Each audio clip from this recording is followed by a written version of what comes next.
Hello, everyone, and welcome back to the second segment of our conference. Maybe let's just do like a rain check, a room check. How's everyone doing? How's everyone feeling? What's everyone learning?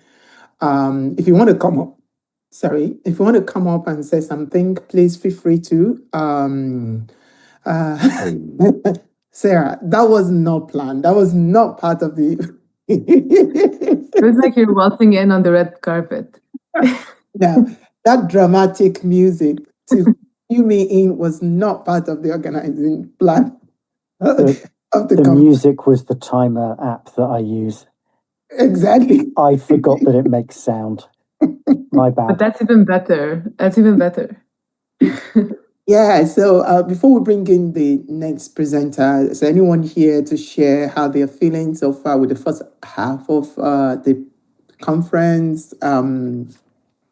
I have this very lovely cup of, which is a representation of my dog, which is a dachshund, and I made a teacup out of it. So yeah. So to all the dog lovers in the house, cheers. The cat lovers have had their day, so let us have our own day as well. Vic, do we have our next presenter around the corner? Yeah. Yes, we do. Our next presenter is, there are more than one because we're going into a round table. So let me share again my screen with you and give the floor to Recording in progress. Miguel and, well, that's good. Yeah, there it goes. Are you around, Mel, maybe? Hola, ¿se me escucha? Yeah, give me 5 seconds only, because Mel will be speaking Spanish and the roundtable will be in Spanish. So we are switching the interpretation mode right now. Maybe English speakers should go to what is called the Spanish channel, but for these few minutes, it will be the English channel. So you can try to switch your hearing into English or French if you prefer.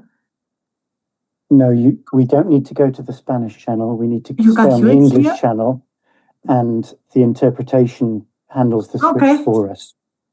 So for anyone who's still listening to the original audio, if you hear Spanish in a moment, you should find on your screen there's in the toolbar for Zoom, there should be a globe icon that reads interpretation.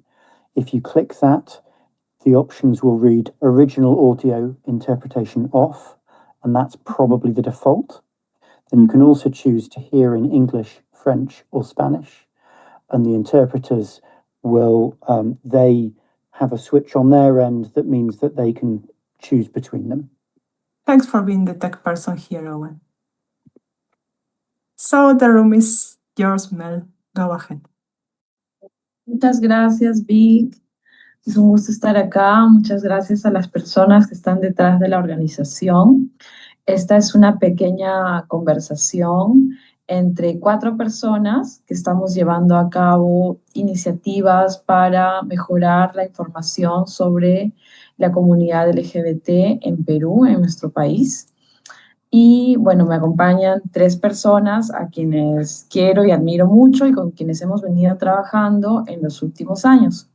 Mi nombre es Melissa Tamani. El nombre de la mesa es la importancia de desarrollar actividades con un foco en la comunidad LGBT en Wikimedia. Y en este caso, si podemos ir a la siguiente diapositiva, Vic. Bueno, me presento. Y mi nombre es Melissa Tamani.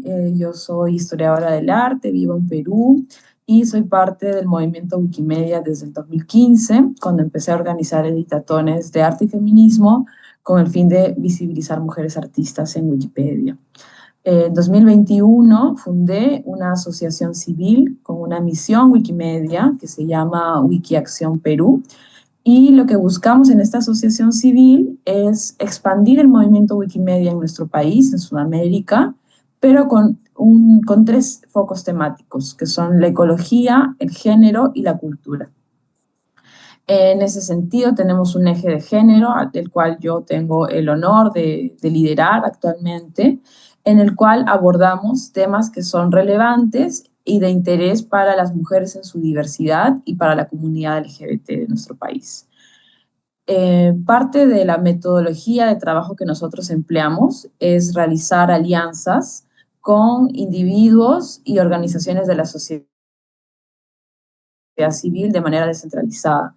Y es así que hemos logrado realizar actividades en distintos puntos de nuestro territorio, que como quizás ustedes sepan, es muy diverso, muy complejo, es complejo hacer actividades Wikimedia en un país como el nuestro, ¿no? Pasamos a la siguiente diapositiva, por favor.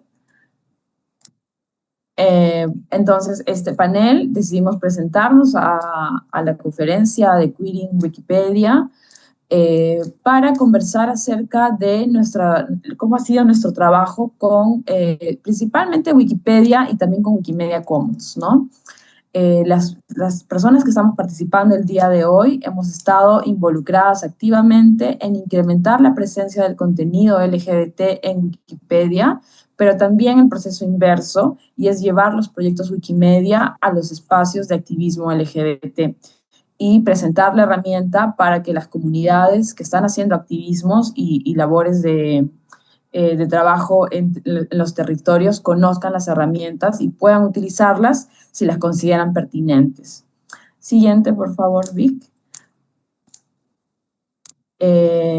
Entonces, en este caso, mi rol es más de moderación en el panel, pero me gustaría empezar dando un pequeño contexto acerca de cómo es la situación de las personas LGBT en nuestro país, porque eso condiciona mucho el trabajo que nosotros podemos hacer en Wikimedia, ¿no?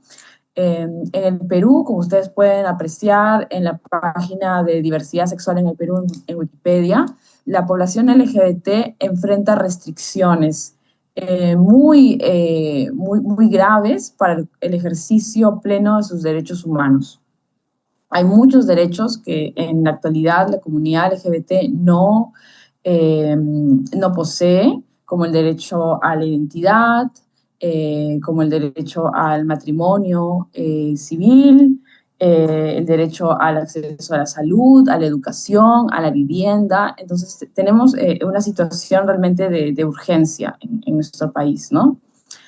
Y esta situación es, de alguna manera, hay un trabajo de resistencia, de organización de parte de colectivos, grupos y organizaciones de la sociedad civil que están allí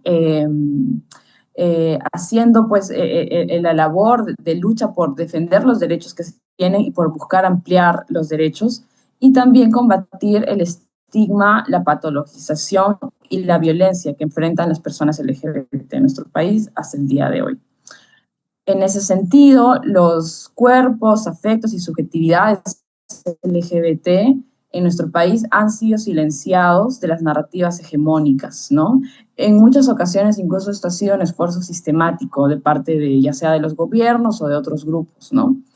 Y por ello es que desde la organización que en este caso represento en esta oportunidad, que es Wikiacción Perú, creemos que es urgente llevar a cabo un trabajo de rescate, de cuidado y de promoción de la memoria LGBT.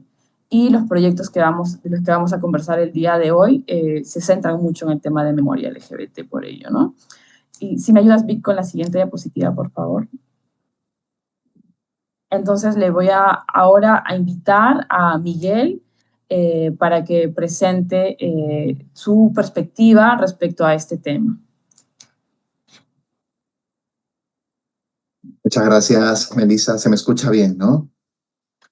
Correcto. Sí, se te escucha perfecto. Muchísimas gracias por la invitación a participar en esta mesa. Y bueno, brevemente me presento. Bueno, mi nombre de usuario es Miguel Alan CS y bueno, llevo editando desde 2018, aunque creé mi usuario en 2007, pero empecé más activamente editando en la enciclopedia en 2018 hasta llegar a 150.000 ediciones a día de hoy. Tengo alrededor de 1.800 artículos publicados y bueno, también participo en otros proyectos como, además de Wikipedia en español, en Wikimedia Commons, donde pues tengo alrededor de 20.000 archivos subidos y 40.000 ediciones en Wikidata.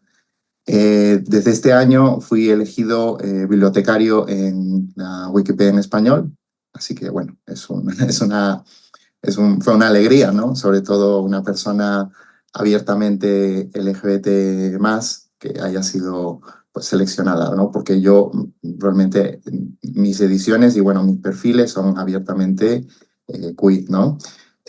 Por eso también me enfoco mis ediciones en buscar ampliar este conocimiento, ¿no? Este conocimiento relevante de nuestra comunidad y también reducir algunas brechas bueno, que nos encontramos en la enciclopedia. En 2018 me uní al Wikiproyecto LGBT+, que, bueno, que progresivamente he ayudado a reflotar con una serie de compañeras y compañeros y compañeras que pues están conmigo, ¿no?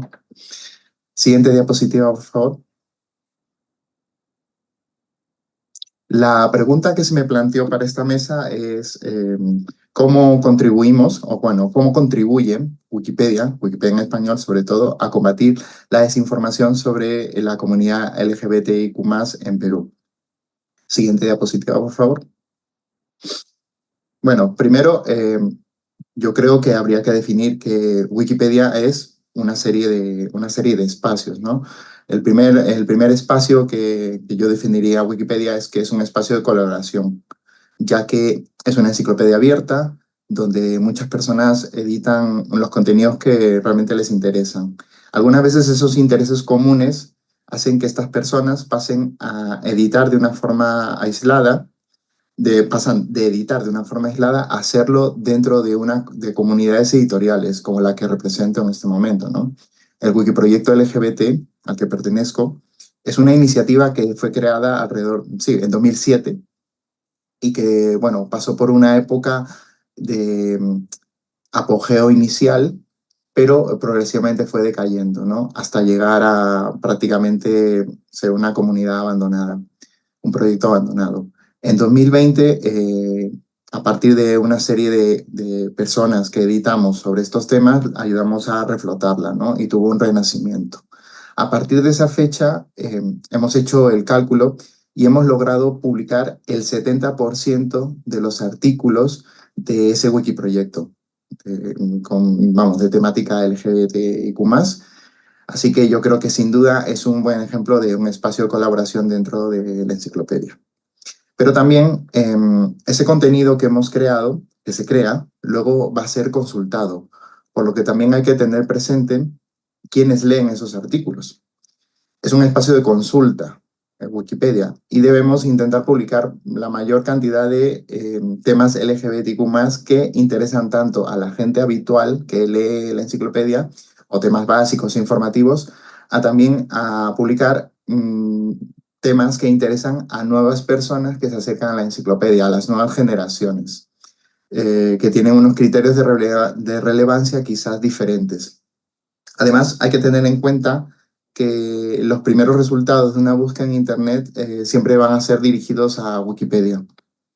Por lo que también creo yo que es un espacio que puede ser de difusión, ¿no? Los contenidos creados serán posteriormente consultados ya no solo también por personas, sino también que sirven para alimentar estas bases de datos de inteligencia artificial que actualmente sirven como formas de consultas verificadas, ¿no? Ahora bien, ¿es un espacio de desinformación? Puede serlo, si no atendemos a una serie de criterios y necesidades. Siguiente diapositiva, por favor. Vale, una serie de necesidades, ¿no? Necesitamos más y mejores fuentes de consulta y bibliografía, ¿vale? Es una política de Wikipedia que todo el contenido tiene que ser publicado con referencias, ¿no? Correctamente referenciado, pero mi pregunta es, si no encontramos estas referencias, ese contenido no puede existir en Wikipedia. Por eso yo creo que necesitamos que nuestras historias sean contadas y difundidas para luego poder plasmarlas en Wikipedia. Necesitamos contar con organizaciones aliadas que publiquen ese contenido, pero que no lo creen a nuestro favor, sino que sean datos reales, fiables y confiables. También tenemos también que esos contenidos publicados en Wikipedia en español ya de hace muchos años necesitan una revisión. Publicamos decenas de artículos al día, no solamente artículos LGBTQ+, pero bueno, centrándonos en nuestro tema, se publican muchos artículos LGBTQ+, sobre todo por el Wikiproyecto al cual pertenezco, porque también es un dato llamativo, ¿no? Llegar a unas cuotas, ¿no?, de artículos publicados, pero algunas veces es necesario también para reducir estas brechas que comenté al principio. Pero también hay cientos de artículos pendientes de actualización, que no tienen referencias, que carecen de descripciones relevantes que habría que añadir. Esto también es una necesidad cada vez más creciente, ¿no? Y finalmente, necesitamos también que más personas de la comunidad, más personas LGBTQ+, editen. Y esto no tiene nada que ver con una serie de que se nos puede acusar de sesgos, sino con los propios intereses, ¿no? O de conocer la realidad de nuestra propia comunidad. Siguiente diapositiva, por favor. Vale, todo esto que he comentado nos ayudaría a combatir la desinformación que pueda existir en Wikipedia, especialmente si se trata de temas sensibles, ¿no? Incluso polémicos, porque realmente, si lo pensamos, siempre hemos estado en la polémica, ¿no? Nuestra comunidad. Y aquí me gustaría deciros esta frase, ¿no? En tiempos donde la desinformación campa a sus anchas, Wikipedia puede ser un último bastión de información verificada, contrastada y fiable. ¿Cómo podríamos lograrlo? Yo creo que sería ganando estos espacios, ¿no? Cubriendo las claves que comenté en las diapositivas anteriores. No solamente esto, ¿no? O sea, de esta forma, sino también aprendiendo y sobre todo enseñando a editar a nuestra comunidad, ¿no? Hacerles partícipes e interesarles en este mundo, ¿no? Vamos, según lo que yo he constatado. Y también animando a difundir el conocimiento libre fuera de lo que es Wikipedia, ¿no? En otros proyectos hermanos, como Wikimedia Commons o como Wikidata, ¿no? Y bueno, seguramente las siguientes personas que me acompañan en la mesa les contarán estos proyectos, iniciativas e inquietudes que cubren todos estos aspectos que os he comentado. Y seguramente también contribuyan a combatir la desinformación sobre la comunidad LGBTQ en Perú. Muchas gracias.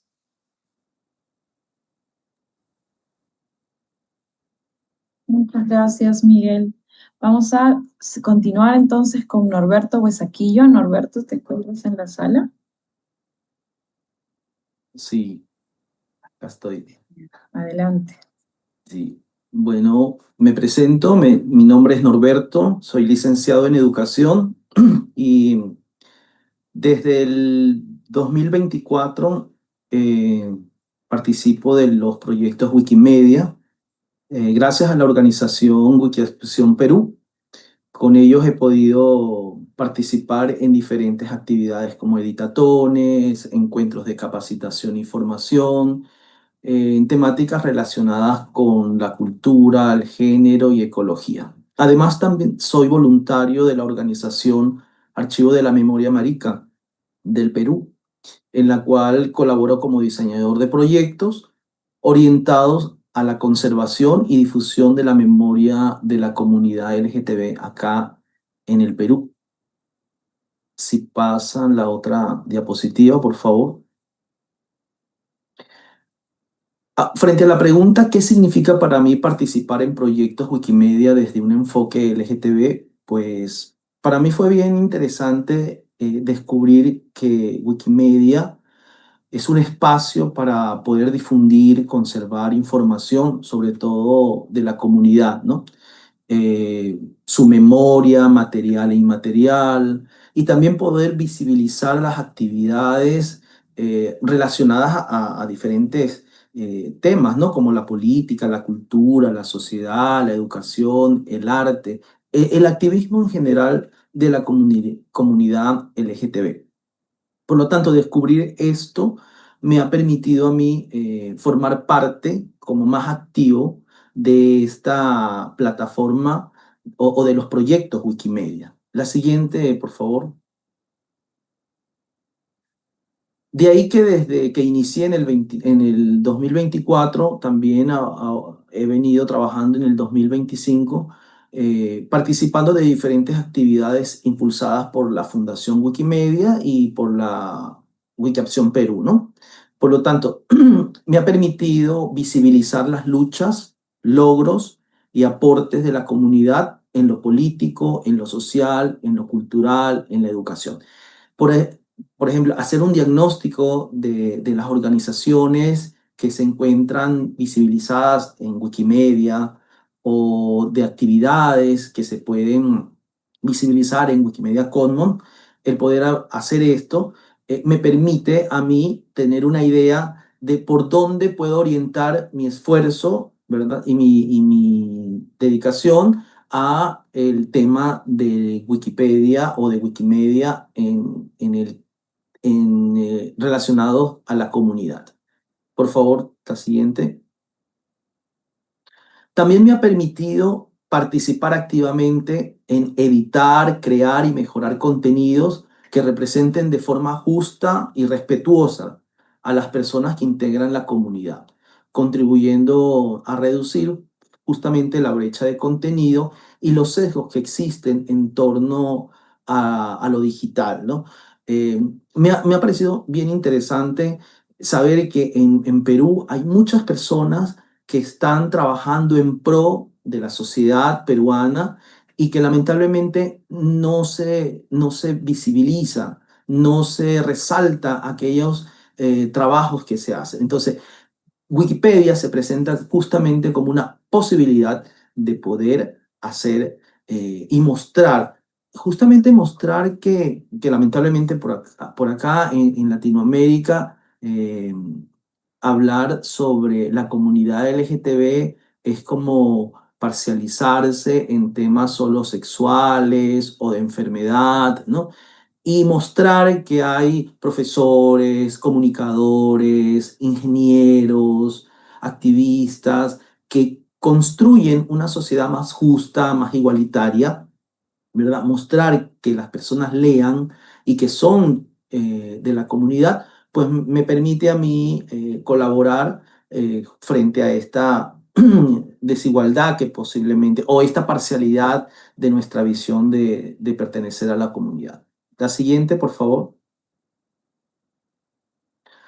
También me ha permitido promover espacios de aprendizaje, no solamente quedarme con lo que yo he aprendido a editar en Wikimedia, en los proyectos Wikipedia, Wikimedia Commons, ¿no? En Wikidata, que también he participado, sino que organizar encuentros, talleres, elaborar proyectos donde incluya a miembros de la comunidad, me ha resultado bastante interesante, ¿no? Porque justamente uno de los objetivos de Wikimedia es enseñar a la mayor población posible de cómo participar activamente en Wikimedia, ¿no? Y entonces que yo forme parte de ese grupo de personas en donde llama a que crezca la comunidad de editores y también de wikipedistas, pues para mí es algo bien relevante y significativo. La siguiente, por favor. Y por último, colaborar en un proceso de transformación y uso de proyectos Wikimedia como espacios de igualdad, de pluralidad, de seguridad y representatividad. Para mí es no solamente un reto, sino un compromiso y una opción ética, de manera que eliminar los sesgos, eliminar aquellas concepciones erradas de lo que significa ser y vivirse homosexual o como cualquier persona de la comunidad LGTB, pues creo que es no solamente un hecho político de hacerlo, sino es una exigencia necesaria en estos tiempos, sobre todo en nuestra eh, región, que todavía lamentablemente seguimos siendo estigmatizados y con una información que no es la propia y no es la correspondiente. Gracias por el espacio y esperamos continuar en este proceso.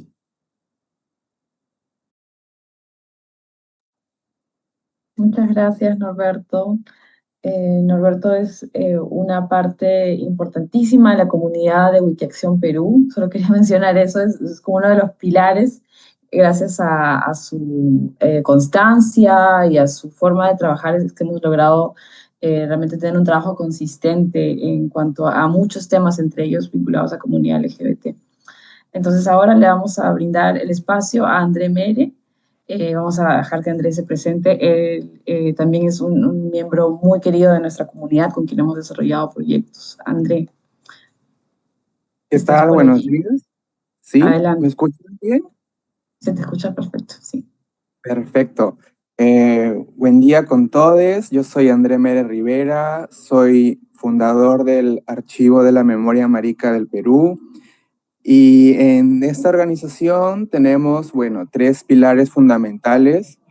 La sistematización, registro de aportes que haya tenido la comunidad LGTBIQ en nuestro país. Luego, la valoración de estos mismos aportes y de nuestras vidas. Y por consiguiente, la difusión de el contenido, historias, hitos que encontremos alrededor de nuestras comunidades. Siguiente, por favor. Siguiente slide, por favor. La pregunta que se me planteó a mí es ¿por qué es importante visibilizar la diversidad sexual y de género en el Perú en espacios digitales? Sin embargo, entendiendo el contexto global que puso Melissa al inicio, de que nuestros países se encuentran también frente a un retroceso en garantía de derechos o inestabilidad política, y digamos también mencionarlo en una entrada bastante fascista, esta importancia y visibilidad se hace necesaria pues a muchos países de nuestra región. Siguiente, por favor. He hecho un punteo dividido más o menos en una sección, digamos, política, otra acercándome a lo digital y otra relacionada a cómo la visibilidad y la difusión de nuestra diversidad sexual o de nuestras memorias impacta en nuestras vidas y en lo afectivo también. Entonces, yendo por lo político, iniciaría mencionando que lo que no se nombra no existe, ¿no? Quizá es algo que ya hemos escuchado, pero en el último tiempo que hemos tenido trabajo con Wikipedia y con las herramientas que Wikipedia nos brinda y con la técnica que nos han brindado Melissa, Wikiacción, Norberto y Miguel, hemos podido colocar en esta plataforma, como mencionaba Norberto, algunas historias que eran relevantes o que son relevantes para nuestra comunidad y que no estaban visibilizadas porque no se habían escrito, porque no se sabía de la historia de esa persona o de ese hecho que era o que es fundamental para nuestra historia. Sobre todo para la memoria de nuestra comunidad LGTBIQ. Luego el segundo punto es porque la historia de Internet también ha sido una historia de exclusión, entonces nos toca un trabajo a las comunidades LGTB utilizar estas plataformas que a veces no conocemos cómo nos pueden contribuir para colocar nuestras vivencias, nuestras memorias, sobre todo hacerlas de una manera en primera persona también, como mencionaban previamente, con el respeto, con la justicia, con la igualdad que se debería colocar estas memorias. Luego, porque el archivo digital también es un campo de batalla simbólico, nosotras nos hemos enfrentado en el proceso de construir algunas entradas también a borrados, a cuestionamientos, entonces, perdón, se salió el slide. Entonces, es importante que nosotras como comunidades LGTB, activistas u organizaciones, también veamos en Wikipedia, en Wikimedia Commons o en otras plataformas una herramienta para posicionarnos dentro de la digitalidad, ¿no?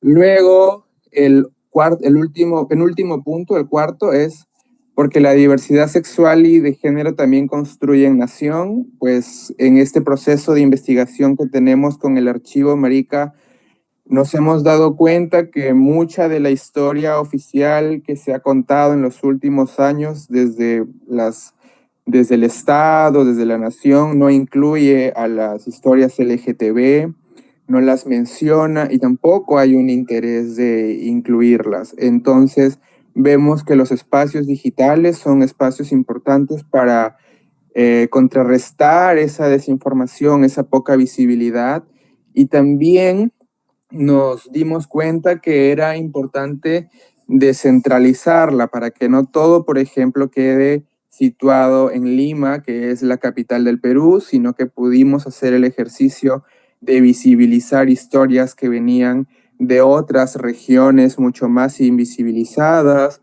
Como mencionaba Miguel, pudimos compartir técnicas para que otras personas puedan subir sus materiales, y así llegamos al último punto, que cómo documentar y difundir estas memorias que estamos construyendo nos ayuda a hacer este borrado histórico o a dejar huellas también para las siguientes generaciones con las que venimos trabajando, que ese es más o menos el objetivo del archivo Marica.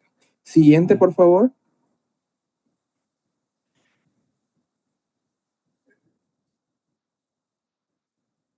Sí, aquí mirado desde un lado más digital, menciono que los espacios digitales son ahora, como mencionaba Miguel, los principales lugares de consulta y aprendizaje. Entonces es urgente que nuestras historias estén ahí, que se sigan alimentando. Es un gran trabajo el que hace el equipo de Wikimedia LGTB para seguir construyendo y alcanzando cerrar la brecha digital que hay alrededor de las comunidades LGTB. Luego, porque la representación digital influye también en la percepción social. Muchas veces nosotras como comunidades LGTB buscamos en Internet nuestras primeras referencias para identificarnos, para sentirnos en comunidad. Entonces, encontrar artículos de personas o de organizaciones o de hechos históricos también nos ayuda a definir quiénes somos en la sociedad. Luego, porque Wikipedia es una enciclopedia libre y colaborativa, eso, como mencionábamos previamente, nos ayuda a descentralizar quién o quiénes escriben la historia, porque hay que tener en cuenta que también para escribirla han tenido que ser gente con mucho poder o con mucho acceso, entonces ahora se democratiza. Luego, porque los registros digitales pueden convertirse en archivos comunitarios vivos. Es así como lo vemos desde el archivo de la memoria marica, que son entradas o son registros que no solamente nos ayudan a documentar o a existir en la digitalidad, sino que nos abren posibilidades de construir redes, resistencias, visibilidad. El último punto, que refiere también a que hay una necesidad de que la información que se encuentra en las redes o en la digitalidad también sea diversa y que incluya a las comunidades LGTBIQ, ¿no? Siguiente slide, por favor. Este es el último. Entrando un poco más a lo afectivo, a lo personal, porque igual todo este trabajo que hemos venido haciendo nos impacta mucho en cómo nos sentimos, cómo nos visibilizamos. Acá, por ejemplo, menciono que vernos representadas en estas plataformas nos da fuerza, ¿no? Nos da compañía, nos hace sentir como menos solas. Los encuentros o los ejercicios o las actividades que mencionaba Norberto han sido espacios de encuentro importantes para como juntar comunidades. Luego, porque cada historia contada puede inspirar a alguien más a contar la suya o a contar alguna que estaba en una región y que no se le daba el valor que merece. Luego, porque las plataformas digitales, como mencionaba, son espacios de encuentro y de cuidado. como está sucediendo ahorita, nos está conectando entre comunidades, digamos, muy internacionales y también acercándonos a cómo un espacio en común nos puede ayudar a visibilizarnos. Y por último, porque la visibilidad digital, pues vemos que nos puede salvar vidas, ¿no? Viéndonos representadas en espacios como Wikimedia y difundiéndolos y creando espacios de encuentro y difusión y reflexiones como esto, hace pues que nuestro trabajo se vea como difundido, valorado y que tenga mayor impacto. Eso, muchísimas gracias. Muchas gracias, Andrea, Miguel y Norberto, por compartir sus experiencias. Nos organizamos en torno a esas 3 preguntas. Definitivamente hay muchos temas más que podemos abordar acerca de cómo trabajamos estos temas en nuestro país. Y tengo entendido que ahora podemos tomar algunas preguntas. Queda a disposición de las organizadoras que nos comenten cuántas preguntas podemos tomar y de cuánto tiempo. Ligeramente excedidos de tiempo, que no es tanto un tema por la conferencia en sí, sino por el cansancio de intérpretes. Entonces vamos a ir con una, máximo 2 preguntas y breves, por favor. Gracias. Perfecto, me parece genial. Entonces, me parece que había una persona con la manita levantada hace un momento.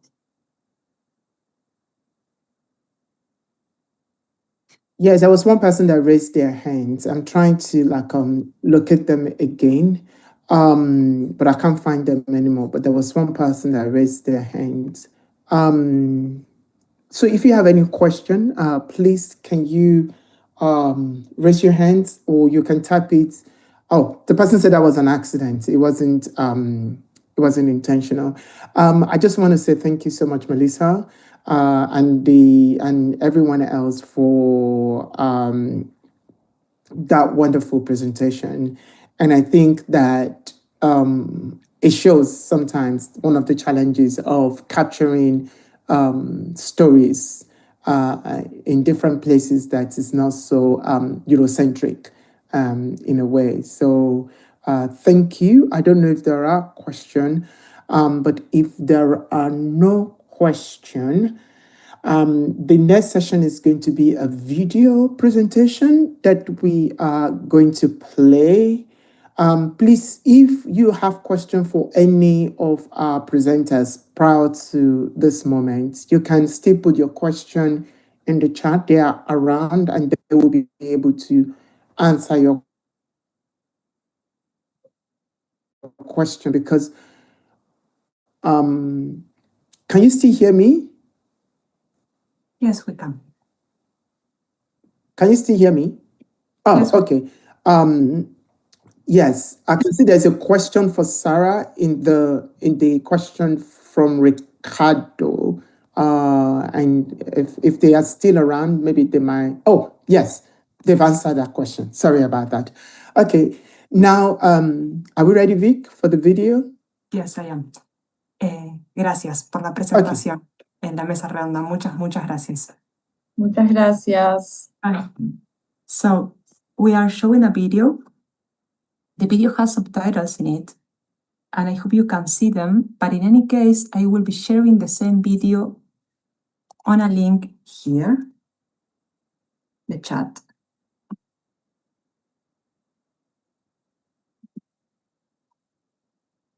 Okay. So let me check if you can see it from here.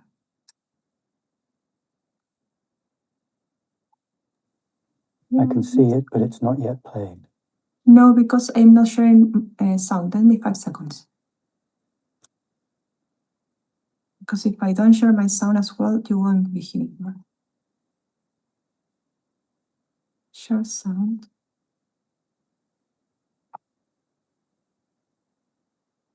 We should go now.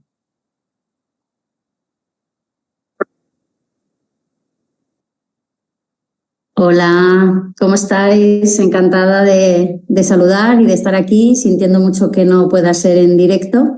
Soy Encina Villanueva de Wikisfera, un grupo de edición de Wikipedia, feministas, que estamos basadas en Madrid o con origen en Madrid, pero ya con varios nodos en distintos lugares del Estado español.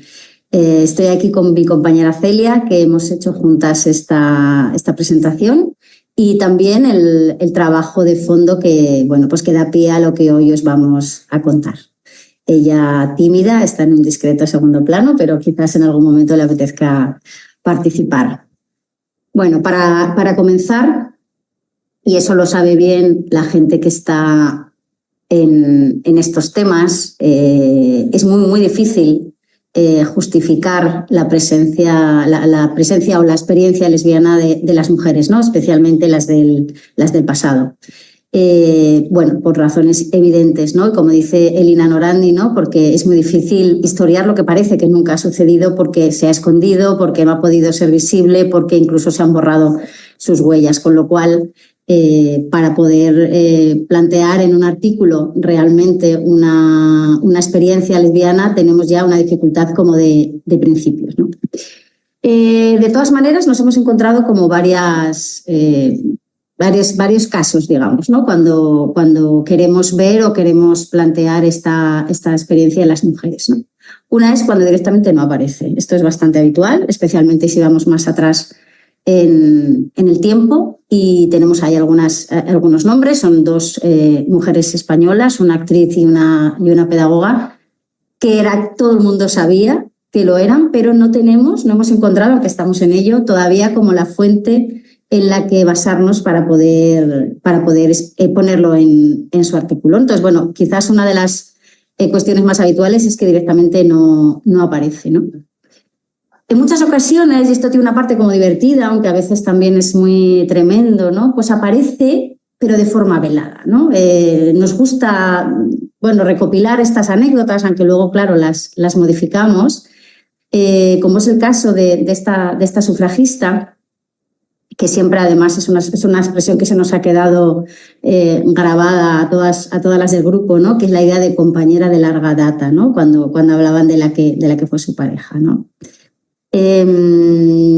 A veces también aparece como una posibilidad, pero sin confirmar. Se habla de rumores, y por ejemplo hay este caso de Marie Corelli, en el que también se manifiesta esta duda cuando, por ejemplo, ¿no? Pues una a otra le deja como toda su herencia cuando fallece, y cuando tenemos esta foto en Commons que parece como bastante clara de la relación de ambas, ¿no? Puesto que están enterradas juntas. Otra cosa que aparece habitualmente es en las traducciones. Nos encontramos que sí está categorizado, pero no está en el texto, y ahí imaginamos que quien ha hecho la traducción pues ha decidido que esa parte la eliminaba, ¿no? Porque evidentemente para tener una categoría tiene que haber una referencia a ello en el texto, ¿no?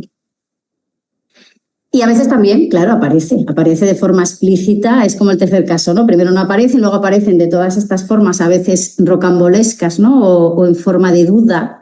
Pero también hay un tercer caso, que es cuando sí aparecen, ¿no? ¿Qué pasa muchas veces, no? Que hay un sesgo enorme en la manera, un juicio enorme en la manera en la que se nombran, ¿no? Nos encontramos, por ejemplo, con Natalie Clifford Barney, cuya biografía, aunque la hemos ido mejorando en las compañeras del grupo, es una lista de amantes. Ahora vamos a verlo. O la cuestión, por ejemplo, de las mascotas, ¿no? El estereotipo también de las lesbianas que viven con mascotas, ¿no? Y que tenemos dos ejemplos, ¿no? A la derecha sería como el índice del artículo de Natalie Clifford Barney, que ya, como digo, está un poco pulido, pero ya veis que hay un montón de nombres, incluso una especie de subtítulo con posibilidades, ¿no? Y con desarrollo de otro tipo de relaciones menos principales. Y a la izquierda también habla, ¿no? De esta pareja que tenían perros, a un perro al que incluso le dedicaban sus poemas, y habla sobre todo, es interesante ese final, ¿no? Este tipo de relación continuaba la tradición de parejas lesbianas que formaban lesbianas en las que incluían a sus mascotas, ¿no? A veces no les queda más a quien escribe o traduce el artículo que poner es que lo dijo su biógrafo, a veces la relación aparece como novelada y en otras se califica su vida de pintoresca, ¿no? Es este caso también muy significativo, ¿no? En el que de ella se dice, pues vivió una vida bastante pintoresca, usualmente se vestía como un hombre, tenía los brazos tatuados, amaba las máquinas, la aventura, la velocidad, y luego añade abiertamente lesbiana, tuvo asuntos con muchas mujeres. Bueno, la verdad es que es también curioso e increíble todo lo que aparece, ¿no?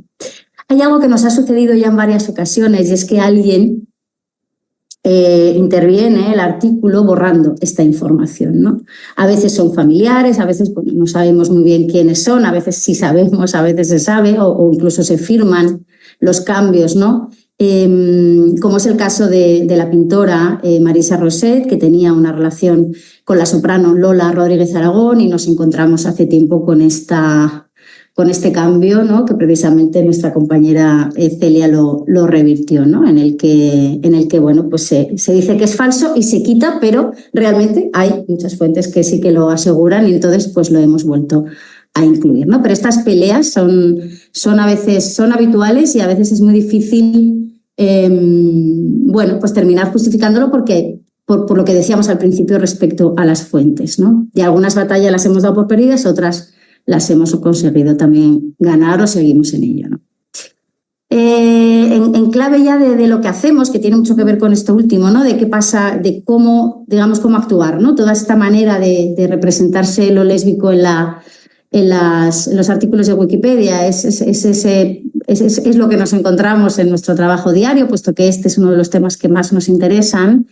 ¿Y qué hacemos ante ello, ¿no? Bueno, la búsqueda de fuentes pues es fundamental, ¿no? Esto incluye mirar en otros idiomas, esto incluye buscar información en la información de sus parejas o como encontrar como información cruzada en otros lugares si de primeras resulta difícil, pero buscar, ¿no? Incluso cuando, por ejemplo, se publican nuevos libros que hablan de círculos lésbicos, de ambientes lesbianos en distintos países, en ciudades. Bueno, pues vamos a ellos y vamos tirando de esas nuevas informaciones para poder incluir en las biografías de las diferentes mujeres este apartado, ¿no? Esta información.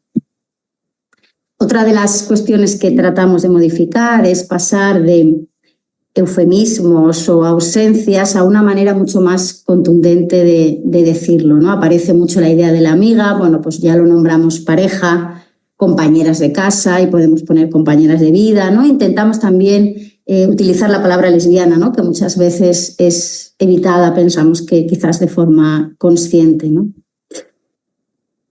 Cuando no hay dudas, incluso nosotras mismas las tenemos porque la información no está muy clara también y creo que esta es una buena estrategia, se pueden dejar, ¿no? Decir, bueno, hay dudas, pues hay que decir que hay dudas y dejar la posibilidad de que en el futuro se puedan esclarecer porque aparezca, como decía antes, pues una información nueva, ¿no? Creo que eso también es importante porque ya planteando la duda como que permitimos o damos un paso a que luego pueda ser confirmada, incluso a que alguien se tome la molestia de seguir investigándolo.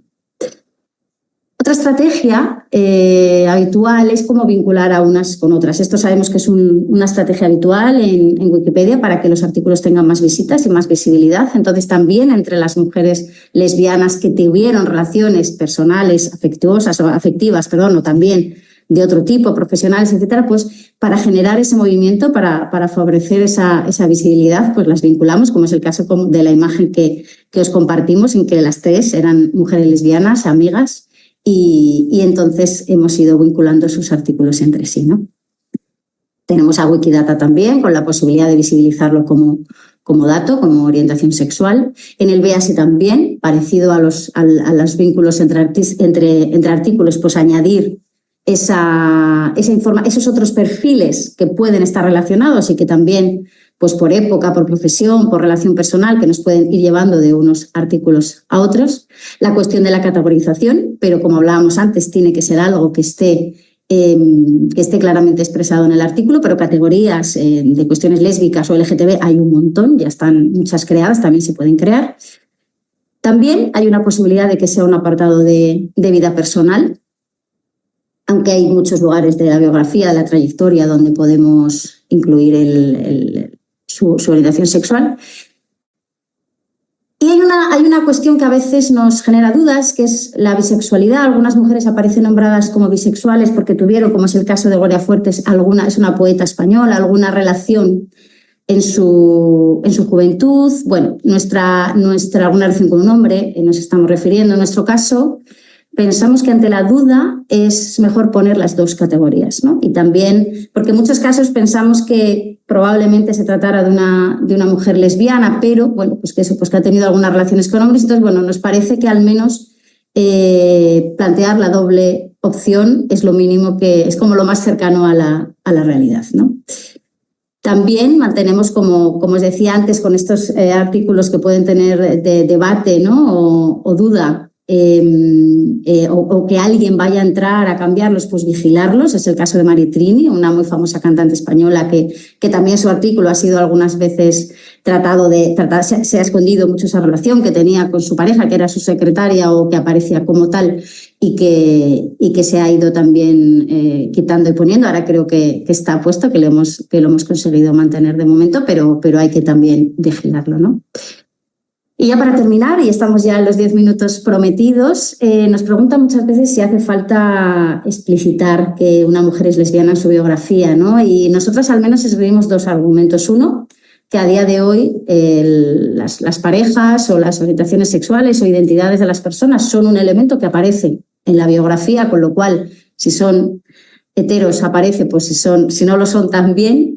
Y por otro lado también entendemos, y claramente como feministas y también como lesbianas, que necesitamos tener una genealogía, que visibilizar es hacer posible, y que por tanto entendemos que tiene también una carga política el hecho de que aparezcan nombradas como tales. Nos despedimos, Celia y yo. Muchas gracias, sentimos no estar ahí para comentar las cosas, para seguir profundizando con toda la gente que estáis compartiendo, pero bueno, nos encantará ver los resultados, los vídeos, y seguir en contacto. Aquí os damos nuestra información. Muchas gracias. Gracias, muchas gracias. Thank you very much. That's my little Spanish, and we don't have time for question because the presenter is not available to answer questions. Vic, are we taking a break or are we having the next presenter? No, it's me next. Okay. Owen, but Owen, give me 5 seconds because I simply closed the slide deck. Also, I need somebody to make me a co-host again, because when we were trying to do the thing, so I can't share video yet. Yeah, I will. So, find the... Well, you do the slides, busy, right-click on my name and make me a co-host. Okay. How would you just that? Let me just do that. I just need to find the slides, which I have.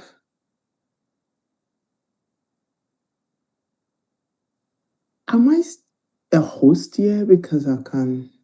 You're still a co-host, but in participants, if you search Owen and then... I find you, but I can't see the... Right-click on me. Yes, I did that. It's not giving me the option. Because I click on more, and more is supposed to give me the option to make you a co-host. Sam, ¿se puede hacerlo?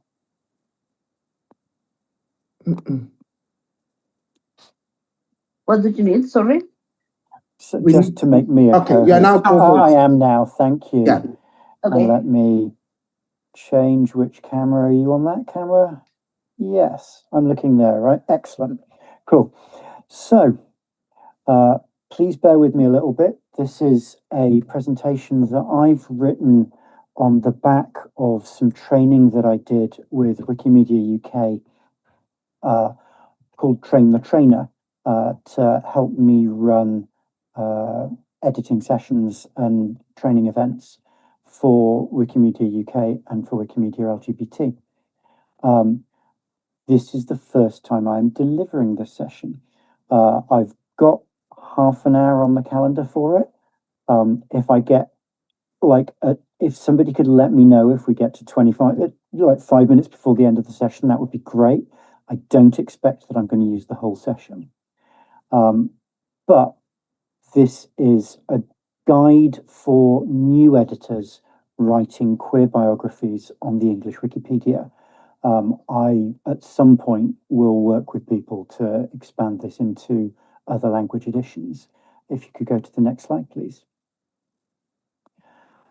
So, one of the first things we need to teach new editors about is the importance of notability, which determines whether or not something even gets covered in Wikipedia. The general criteria for that are looking at their work and their achievements and whether they're written about in reliable sources, be that books or magazines or journal articles or online. Is the person a member of any distinguished societies? So in the UK here, they might be a member of the Royal Society or the Royal Society for Arts, or they might have been acknowledged as being worthy of a state award, all of which in the UK have terrible post-colonial imperial names, so I won't bother telling you about them. Something that is worth noting is that if a person or a place or a thing is not notable enough to have their own page, you can cover them in other topics, in other articles, such as, for example, transgender history in the United Kingdom, or LGBTQ plus culture in Cardiff, or LGBTQ plus history in Peru, for example. I'm completely going to ignore the chat while I'm doing this, by the way, because I'm looking, all my notes are on this screen and the chat's down here. So I will glance at it afterwards. If we could move on to the next slide, please.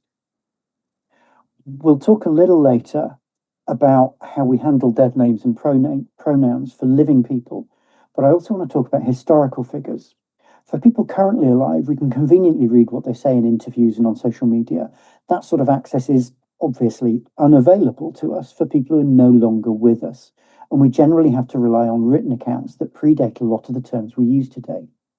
This screenshot shows the lead of the article about the public universal friend, somebody who lived the first 24 years of their life as a young woman before falling very ill, after which they describe themselves as having died and been reanimated as an evangelist without gender, abandoning their previous name. Obviously, the revolutionary 13 colonies didn't have our current concepts about gender and identity, which are largely about as old as I am in some cases, and we shouldn't project those onto people for whom the concepts wouldn't fit. But also, as Dr. Kit Hayem points out in their excellent book, Before We Were Trans, A New History of Gender, and if I were more organized, I would have thought to have had that link ready to paste in the chat. We can also recognize them as having a recognizably similar experience to trans and non-binary people now. Next slide, please. Categories are a regular part of Wikipedia articles. They make it easier to find related content, but they're not restricted to a binary view on content. Apparently contradictory facts can simultaneously be true.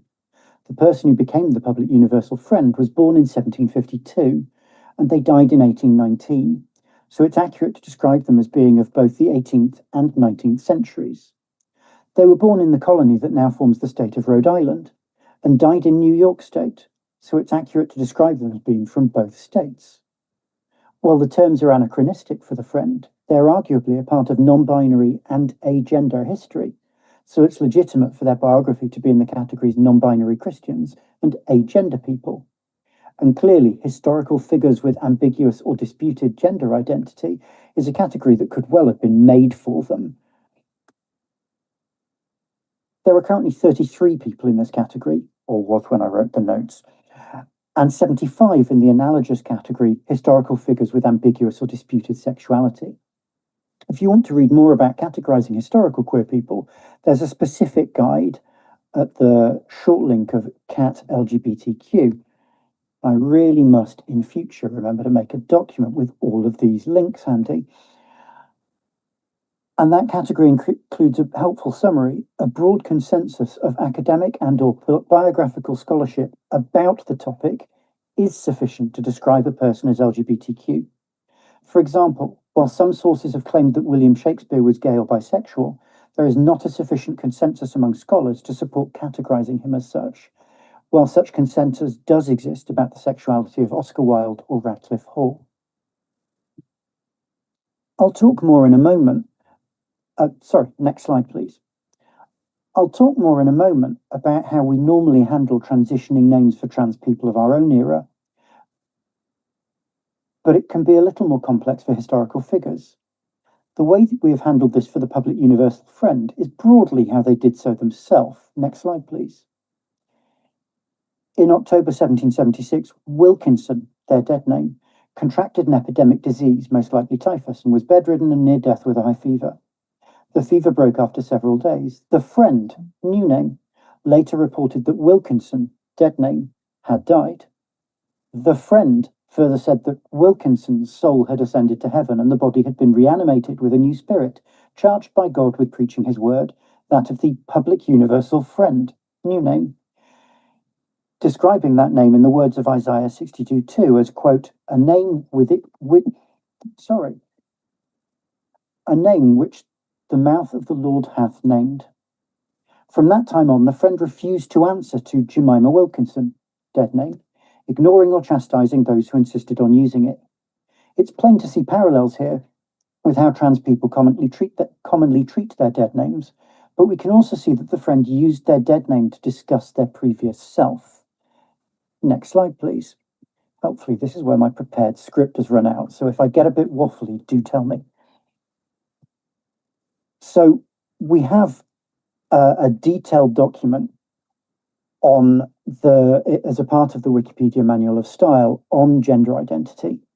It's a collection of guidelines there, including community discussions and certain best practices. Next slide, please. And apologies for the loud cat who apparently wants feeding. If somebody was not notable under their dead name, it should not be included, even if it can be found in reliable sources. Avoid using sources that use non-notable dead names. So we see, for example, that Laverne Cox and Rachel Levine, their dead names aren't there in bold at the start. Because they weren't notable under those names, it's not relevant to their biography. So we should avoid phrasing like Jane Smith, formerly John Hammer, born whenever. Next slide, please. However, if somebody's dead name is notable, then it will be included in articles, even if we would rather it not be. And so we see Chelsea Manning and Elliot Page's dead names bold in the opening few words of their biographies, because that's considered biographically essential. Personally, I disagree. That's a fight we're not going to win right now. Next slide, please. But even when people are notable under their dead name, we should avoid misgendering or dead naming them in prose and paraphrase quotes in order to do that. So where we could say, Critic X said Juno needs a fine actor to play its pregnant teenage star, and Elliot Page has shown himself to be the perfect man for the job. That's really awkward with all those square brackets. And we could just as easily say Critic X argued that portraying the pregnant teenage lead in the film Juno required a fine acting talent and said that Page had proved perfect for the job. Oh, helpfully I did write script for some of this. So I'm going to go back to something I wrote for the previous slide. So no matter how much some of us might prefer that dead names not appear, the key principle here is of helping readers and not surprising them.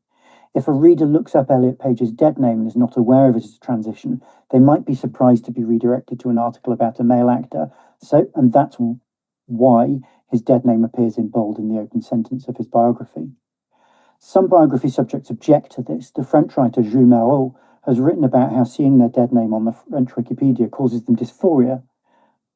But we are required as editors to accept the community's consensus here. And whether we approve of this widespread publication of notable dead names or not, it's not acceptable to start what's known as an edit war, where editors might go backwards and forwards, removing and restoring a dead name. Coming back to this slide, I'll do this more elegantly next time. Likewise, we avoid confusing readers, so we don't state that a trans woman fathered a child, and we avoid highlighting people's dead names in credit lists. Next slide, Pete, please. Coming back to the public universal friend, we can see a good example of how we generally handle this. We explain the difference. Should have read the title here, shouldn't I?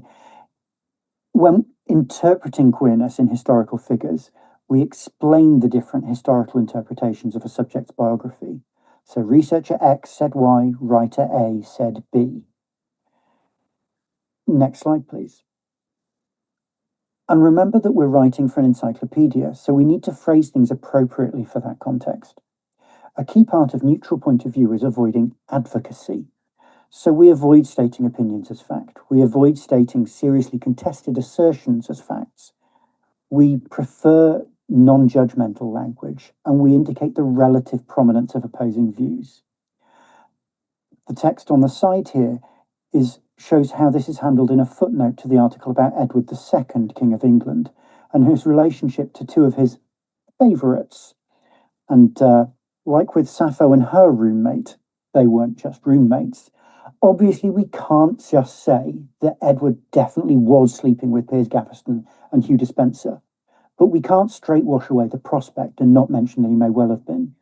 So here we can see how we describe four historians presenting in different ways that there was a sexual relationship and two suggesting otherwise. We name the writers and summarize or quote their perspective without passing judgment or stating any of these views as being empirically true. Next slide, please. So we describe disputes, but not engage in them. And yes, we all know that this is not a strategy without its faults, as is very clear in some topic areas that may recently have been at the arbitration committee. But a neutral characterization of disputes requires presenting viewpoints with a consistently impartial tone. Otherwise, articles themselves end up as partisan commentaries, even while presenting all the relevant points of view. The tone should be impartial, neither endorsing nor rejecting particular points of view if reliable sources don't back that up. Instead, we summarize and present the arguments in an impartial, formal tone. Next slide, please. We back up statements with evidence from reliable sources, and fact-checking helps with sifting that information. And I think that is the end of my slide deck. How did I do on time? Still, you see us on time, but that is really nice, and this is how much time do I still have left out of interest? You have about 13 minutes.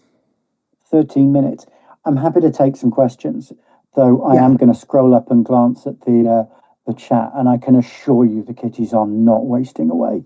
I should change my camera to the one that I'm actually looking at the screen of now. That's better. And rearrange my bets so that there we go. So let me scroll up and see what you were all saying. Yeah, there are conflicting suggestions about Mr. Shakespeare, but certainly it's not hard to believe that somebody who was in theatre, darling, may well have known some people who were not entirely cisgender and heterosexual. Go ahead, Max. Yeah, I just had a question. I mean, we know each other, but as I mentioned in the chat, queer and specifically and non-binary and trans bios are my specialty. So thank you for covering this topic. I just wanted to ask, sorry, go ahead. I was going to say, if there's anything that I could improve on that basis, please do message me. Oh, yeah, no criticism at all. I just wanted to ask your advice on how we deal with the constant accusations that just talking about trans people or respecting trans people or LGBT people in general is somehow violating NPOV. I mean, to us, this is just pure homophobia, transphobia, and we can dismiss it. But there are very prominent people like Elon Musk creating Grokpedia and all this, again, we see this as nonsense, but the mainstream media is covering this kind of thing like it's real. So how do we react to this in a way that explains, neutral point of view doesn't mean just point of view of a straight cis person. You understand what I'm saying? I might not be. I very much I've do. got 4 hours sleep, so I might not be explaining this well, but I think you understand what I'm trying to say. Yeah, I have very much, in the context of equity, diversity, inclusion work in my day job, I have frequently talked about the idea that some things are political by pointing out the questions of, are you white or are you political? Are you cisgendered or are you political? Are you straight or are you political? Are you a citizen of the country you reside in or are you political? Like, are you a native English speaker or are you political? Are you a man or are you political? Like, equality isn't politics and representation isn't politics. And no matter how much we want to, some people just don't want to hear that. They're not going to listen. They don't care how much evidence we throw at them because they're not always good faith actors.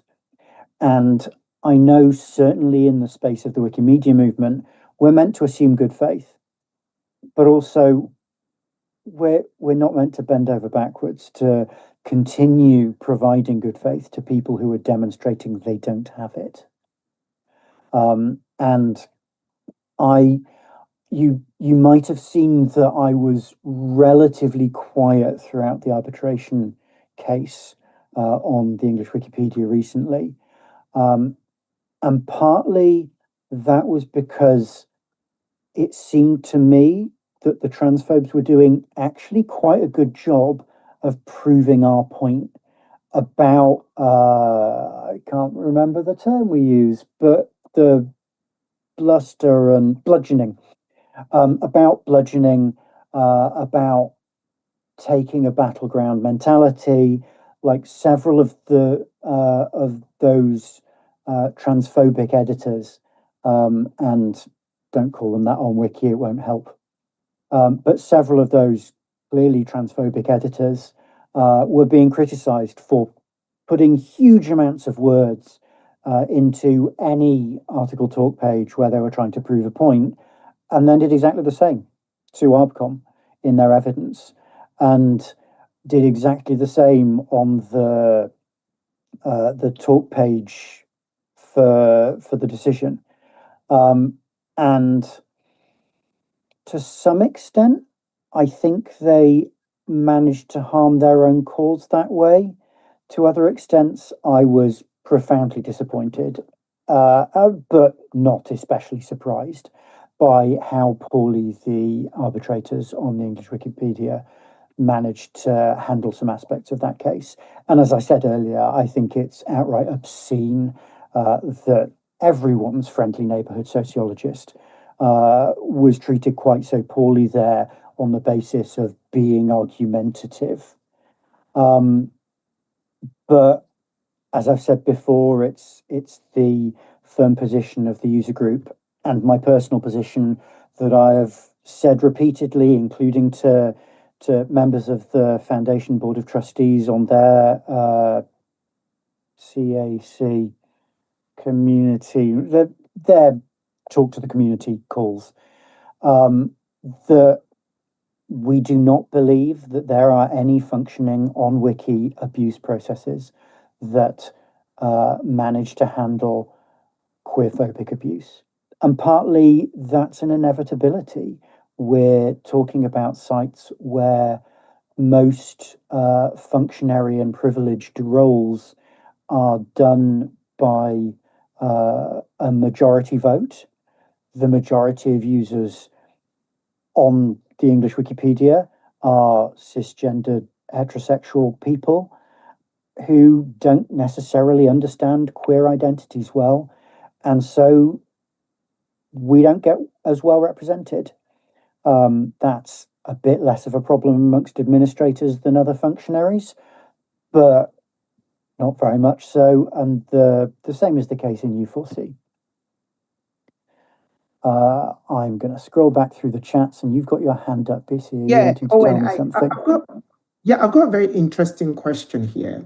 Go on. And it's Peter Pata. It says, why is there a higher bar to pass for historical queer figures compared to a heterosexual? It seems like you can categorize a person as straight very easily, but with queer people, you need heaps of sources. Yeah. Why is it that easy on Wiki? I mean, it's not as if I think you have the answer to it, but I think I have an answer for it. It's that majority groups don't understand that they are privileged, in the same way that a substantial proportion of white people in the United Kingdom don't understand racism because they've not experienced it themselves, and too few of us have friends of colour who can help us understand that on a more personal level.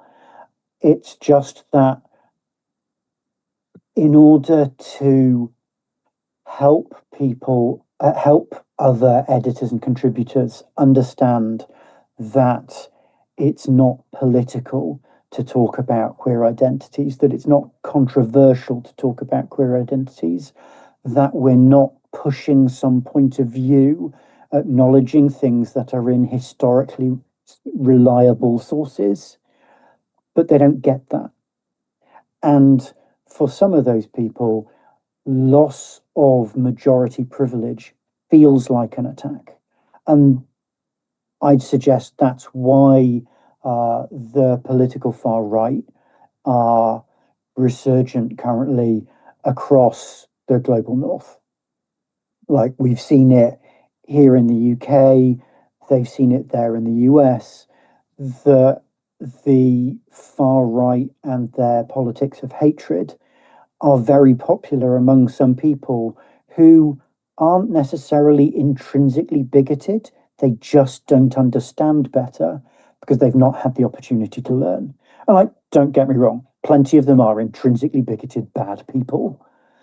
But, there are people who, thankfully not my mother, but people like my mother, people that my mother knows, who live in a small community in a very, very white part of the country with almost no people whose grandparents weren't born in the UK. And almost all of the people whose grandparents weren't born in the UK probably run a restaurant. Like, there are plenty of places in the UK that are like that, where they don't bump into people who aren't like them. So they don't learn that actually people who on the surface don't appear to be like them, actually we're all the same. Like, we have differences, but I have differences from my mum, And so I think the reason we have to fight for queer representation in a way that straight people don't have to fight for cis-het representation is because the majority just doesn't get it. I think I'm overrunning now, so I'll take the question from John Samuel. And then we can go to break. Ask it quickly. It's about the page on Elliot page. Did we have any case where people objected to seeing their dead names appearing? Like, Elliot page is very, very popular, and their dead name is also very popular. So both are notable. So I think Elliot had no big issues. But did we have any case where people objected? Okay. The most prominent one is Jules Marot on the French Wikipedia. And I don't know if they have also objected on the English Wikipedia, but Jules Marot wrote a series of Instagram stories probably about 18 months ago about how seeing themselves being misgendered and dead named on the French Wikipedia gave them physical reaction of gender dysphoria. And if you follow up with me later, I can share some of that with you. I know I've got the Instagram story saved to our Google Drive because I've used it in user group presentations before. Thank you very much for your questions, everyone. I will hand back to BC. You need to run this session again, Owen. With more I need to polish it some more and actually finish writing the script because my last 2 or 3 weeks have been outrageously busy. But thank you. I will be publishing the presentation's already on Commons in English. I believe we've translated it for querying and we'll go on Commons there. Once I've finished writing the script, I'll be publishing that on Commons in, like PowerPoint handouts used to be with here's the slide and here's the text. And I'll see about getting that translated too. And then I know I need to work with people from other projects, in particular people like Miguel Alan and Freddie and Sam and like everyone else in Wikiproyecto LGBT to get an equivalent made in other languages, because part of the reason I wanted to do this was it came out of the training exercise from Wikimedia UK, but it felt like it could become actually quite a useful training resource for new editors. Thank you very much. Thank you. Thank you. Yeah, and there will be more interesting conversation around this tomorrow, especially, when you write queerness in the context of where either the language doesn't exist or visibility is at risk. And I saw something from Ayakomi commenting on the notion of openly gay and what that could mean in different contexts. We have some presentations coming from, I think there are 4 presentations actually coming from Nigeria tomorrow that are exploring within a particular social cultural context queerness, which to some extent straight people within that context could question the existence of those queerness and the words that's used for them, because they could argue, how do you know that those people are queer when there is no words from their own mouths to actually be openly of their own will to be queer. And I look forward to how that presentation will go tomorrow. We are going to take a break now, I think, Vic, if I'm correct. And Owen, you're going to play us music, innit? You are correct. Yes. No, it's going to be being a music player, isn't it? Yeah, I will do it. I thought so. So you're going to play us music. How long are we going for, Vic? Our break will be about 20 minutes long. If 20 minutes again? If it's 12, we get back on schedule. Okay, 12 minutes. 12 minutes. We have 12 minutes and we'll come back for 2 other presentations and I think 2 and then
Hello and welcome back, everyone. Thank you so much, DJ Owen, for that. Maybe we should call you DJ OB. That should be your DJ name, DJ OB.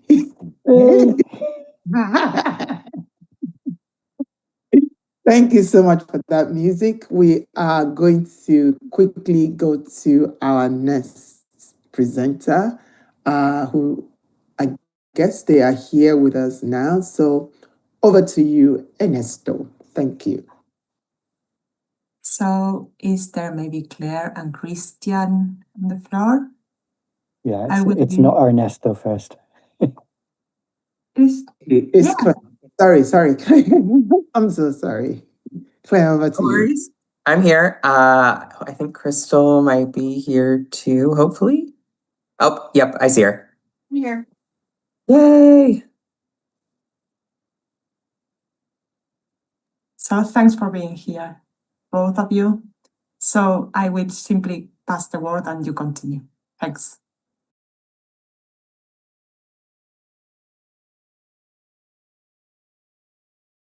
Is my screen sharing well, by the way? The screen sharing's fine, but both Claire and Crystal are currently on mute.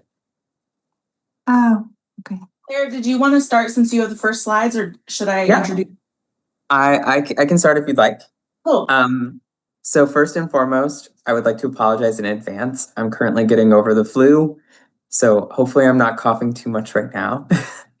But I'd like to introduce a huge labor of love that Crystal has been really the major focus of doing, and it has been my absolute pleasure to assist her in putting this together, specifically within the context of Wiki Project Personal Pronouns. And so this is one project of a group of projects that we've been trying to kind of get off the ground for a while now, and Wiki Project Personal Pronouns is going through the LD4 group series right now.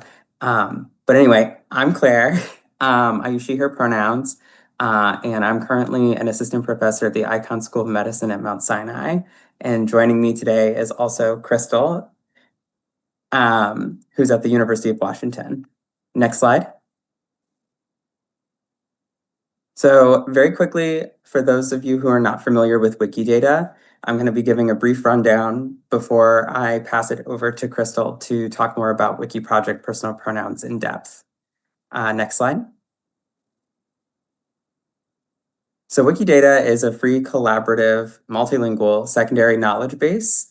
And what that means is it is connected to all of the other Wiki projects and contains basic information for those Wiki projects so that information can be taken from one Wiki project to another more easily. So for example, if you have a person that has a large article in the English Wikipedia and you want to translate it to, say, Russian or Welsh, you have the basic facts of that figure that you can then more easily utilize as infrastructure to create that new article. Next slide. And so it acts as this central storage repository that can easily be accessed by others. And it consists of mainly of items. And so an item in this case might be a person, a place, a thing. And in addition to those items have statements that are made up of properties that link them to other items. So for example, you might have a person that then has a date of birth and then the value for that date of birth, as an example. Also, there are these newer things that have been added relatively more recently called lexemes that allow you to have linguistic data connected as well. And so each one of these items is a unique Q number or QID that identifies it in a language agnostic infrastructure. Next slide. So this is an example of what a page looks like for Douglas Adams, who is thankfully Q42. There's increment in numbers, so whoever put this together must have planned it exactly to be as Q42. And so we have a label, a description, and then multiple aliases. So in each, if you were to access this page, say from Turkey, from Japan, etc., you would get the Japanese version or the Turkish version of this page. Everything would be automatically translated as long as those labels are available in that language. And this is really useful because it allows us to interconnect things regardless of whether or not sources are available in a given language. As an example, I was researching a Indonesian trans person, and I unfortunately do not read or understand Indonesian, but because editors have done a great job of translating those resources into Wikidata, it makes it easier to then translate them into other projects. Next slide. And so all of the other Wikimedia family projects, all of them access Wikidata to link to one another. So when you go to a Wikidata page, at the bottom of the page, there will be, for example, every wiki quote, wiki travel, all the different language Wikipedias are all listed. So you can more easily see if something might be missing from one wiki project or might be in every wiki project. It could be very useful, for example, if a person has a particular alias that you know in one language, but not in another. It's not entirely uncommon, for example, that you might know the romanization of a person's name, but then you're trying to find other resources that maybe utilize another spelling. So for example, in like katakana or hiragana. And so you can use Wikidata to kind of see, okay, what are those other spellings look like to find other sources. Next slide. And so this is a really fantastic system because not only is it open and machine readable, but unlike a lot of databases, Wikidata is also human readable, which is really fantastic. It also acts as probably the largest identifier hub across the internet. I don't necessarily know that that's 100% true, but there are literally thousands of different identifiers for databases, many of which are no longer in existence, where the only references to those identifiers are still kept in Wikidata. However, we've also noticed, as was talked about earlier today, that a lot of traffic to Wikidata today is AI driven. A lot of that is coming from both open artificial intelligence agents and also closed corporate agents. And so when something is put in Wikidata, it often is a slightly lower bar to entry as to Wikipedia. So if I add a new source to Wikipedia, it might undergo 3 or 4 different rounds of editorial discretion. I might have, as an example, very recently, I put something about pumpkin spice lattes on the latte page, and there was somebody from Italy who was like much more of a latte expert than I am, who was like, this is inappropriate for this. And so it went through maybe 12 rounds of triaging to remove that content. But that's good. That's how Wikipedia is supposed to work. And you have people who are more experts in that content. On Wikidata, because people aren't curating it in the same way, it's very easy to add unsourced references. And most references on Wikidata are unsourced or sourced to Wikipedia projects, which can result in a bit of wonkiness. And then that data gets uptaken by these agents and can cause a number of issues. Next slide.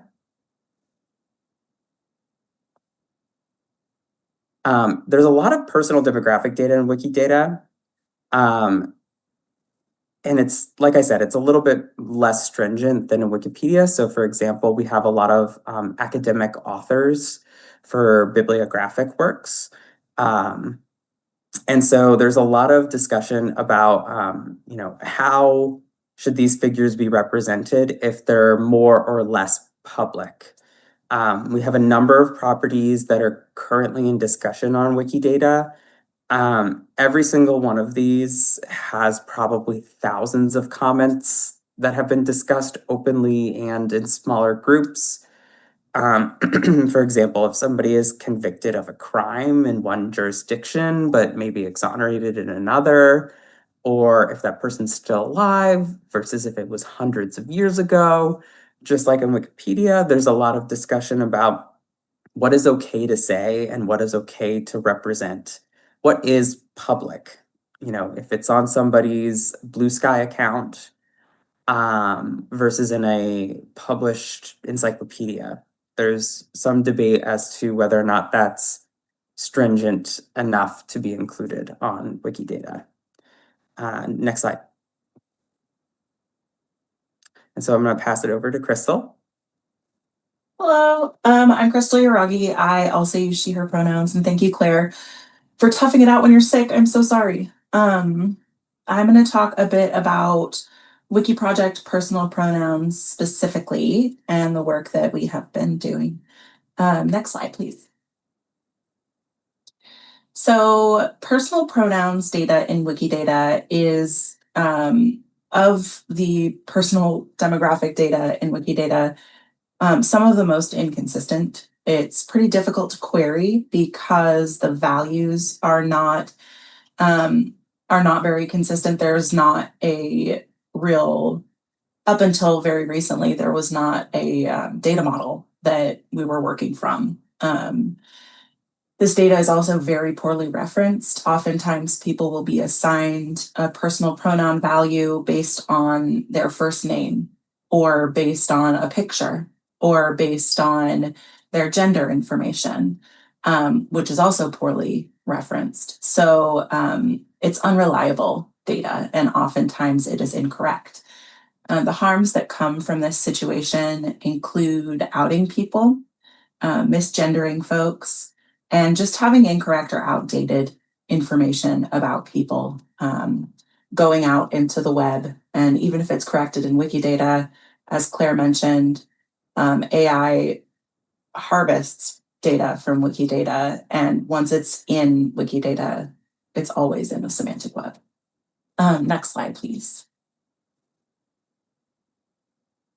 So the goals of our Wiki project were to establish and implement a consistent data model for personal pronoun sets in Wikidata. And this model is capable of reflecting how humans use pronoun sets in real life. We also established and implemented ethical and logical best practices for assigning personal pronoun sets to items representing both human beings and fictional characters. Next slide, please. So the work that we've done is kind of varied. We put out a request for comment, and that was pretty hard. We had, most folks were nice and constructive and worked with us on revising the data model as needed. Some folks were really mean and kind of homophobic in their responses. And so we're really proud that we got that request for comment to a point where it was established as consensus. And we also set up a personal pronouns policy for Wikidata, which reflects our project's work and reflects the consensus reached in that request for comment. That was a lot easier once the request for comment was done. We removed the relationships between P21, sex or gender, and P6553, which is personal pronouns. The one from P21 over to P6553 was added back, but we removed it and explained why the change was made. So hopefully that will stick.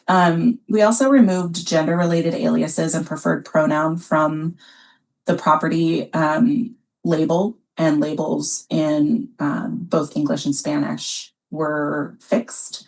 We did that because gender and personal pronouns, while they're sometimes related and reflective of one another in someone's identity, oftentimes they are not, or the way that that shows up in people we know is variable. And so we just removed that relationship to make it clear that people shouldn't use gender or sex to imply personal pronouns or vice versa. Next slide, please. We also deprecated several heuristic values, and heuristics are used kind of as semi-references to show we use this line of reasoning to assert this data was true. We took out inferred from pronoun used because you really can't infer other things based on somebody's personal pronouns, and the sex and gender information was mostly being inferred from that. There was also inferred from person's given name, which is hugely problematic, and then inferred from given name, image, and pronoun used is obviously problematic as well. Those were mostly being used for personal pronoun and gender information. We also added we made these obsolete and added references back to the RFC. We added a mandatory citation needed constraint for personal pronouns, which wasn't there before. And we also created a new property, reason for no value, where somebody's personal pronouns might be no value because maybe they aren't using personal pronouns, or maybe they use all pronouns. So we put that in with a few values that were needed.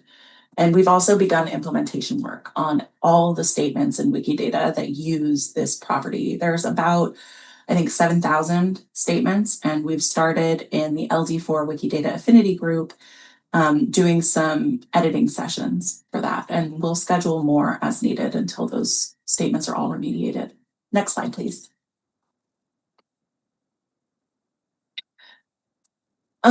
So this is a slide with some links on how we established consensus. We started with community meetings where we invited everybody in the Wikidata community to talk about the issue of personal pronouns data in Wikidata. And then based a lot on Claire's research and proposals using LGBTDB and just her brilliance, we put together a request for comment with some with the data model revisions and best practices that we wanted to do. So there's a link to that request for comment and policy. Next slide, please. And then, so we've got some information about the scope and workflow for implementation that we've been using for our Wiki project. And I think I can share with you a few links so that you can see how we have decided to go about doing this. We went through and Sparkle queried Wikidata really intensely and found that we've got about 7,000 statements using about maybe 15 to 17 different languages. Primarily, those statements are in English and in I think there's a few in German, there's a lot in Spanish. If you see that there are statements in Wiki Project personal pronouns in the implementation area that are in your language area of expertise, we could really use help in remediating statements for those languages that we don't speak. We also have this LD4 Wikidata Affinity Group project series that's ongoing. We recorded the first session, and that was our overview of the project and onboarding for new folks who wanted to get involved. And then we've got 2 more working sessions that you would be more than welcome to join on Tuesday, November 25th and Tuesday, December 9th. Next slide, please. That's all we had. Thank you all so much for your time, and we welcome your questions and discussion. Thank you. Thank you so much, Crystal and Claire, for your presentation. Please, if you have any question, please let us know. And just also to say here to everyone, in the coming weeks, we are going to be doing some workshop on Wikidata, and I think it's something that we encourage anyone who is interested in knowing more about Wikidata to please sign up to the workshop that we'll be running. And this is part of the Wikidata birthday celebration that is ongoing at the moment. And also another ways for us to continue to capture, to continue to query Wiki by capturing data. Any question, please? I can't see can I any have one? question, and I can't see anyone in the. Yeah, please go ahead. Go ahead, Vic. Yeah, I have two of them, but just because I love your work. So the first one is, do you have any? Are you doing any assessment on how this can be connected to the impact on AI? Because I know this can help maybe narrow or maybe provide better inputs about pronouns on people for AI reading our database. That's one question. And if you are planning to do any assessment on that or you're working on anything related to that. And there is one second question about, have you had any backlash because of this work at Wikidata? Yeah, so for AI, I think that our assessment, I don't think that we have anything planned for that, but our goals have been to prevent incorrect information from making its way into Wikidata in the first place. And so while we're remediating statements that already exist and hoping that moving forward, those can be repaired in any AI systems that use Wikidata as training, we also really wanted to be clear about what makes a good reference. It needs to be current, it needs to be self-stated, it needs to be public. We need to use the same words to describe people as they use to describe themselves. We need to uphold standards for consent and privacy. And so making that really clear has been kind of our strategy for protecting folks from the harms that can come from being misgendered or outed in the broader web in general, especially folks who are not public figures, which many people in Wikidata, because we don't have the same requirements for notability that Wikipedia has, it's very easy to get yourself into Wikidata, to find yourself described in Wikidata. And so, and then, yes, we have gotten some backlash, mostly during our request for comment. We had some people who were just really wanting to do personal attacks and who were pretty mean about that. So that wasn't very much fun, but we were glad that the community was around. Owen was really supportive during that time and sort of explained to us like, hey, this sometimes happens.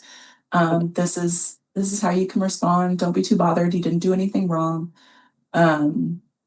So it was good to have a community there.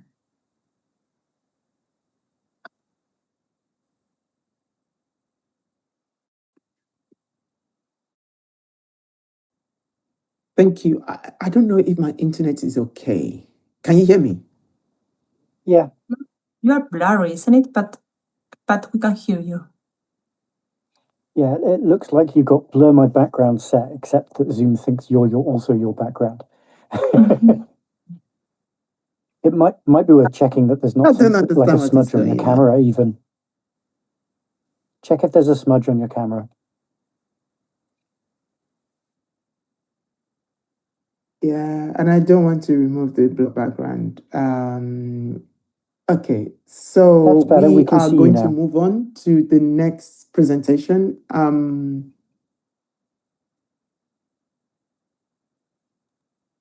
Thank you very much to both of you, Crystal and Claire. I am sure you will have follow-up questions. We have my follow-up questions and others as well. I'm pretty sure about it. So thank you very much.